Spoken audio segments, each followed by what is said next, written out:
Welcome to Sweet Life Beat Life. We hope this video helps. In this video, I will explain how to reset tire pressure Mini Countryman, full guide. Begin with the car parked, ignition off, and tires at ambient temperature.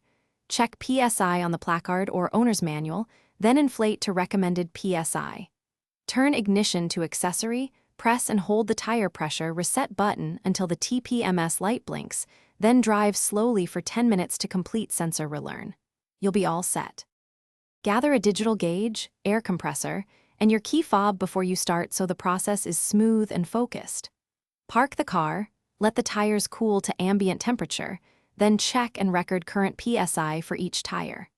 Inflate to the placard PSI, notch by notch, then use the reset procedure in the next step to sync sensors and clear the warning light for reliable monitoring. If you're finding this guide helpful, please subscribe and like so I can keep making practical car tutorials. Quick recommendation. The product seen here keeps you hydrated while checking tire pressure and prevents spills in the garage. It's a handy companion for any DIY job. Look in the description for the product link and more deals that support the channel. Now let's get back to the video.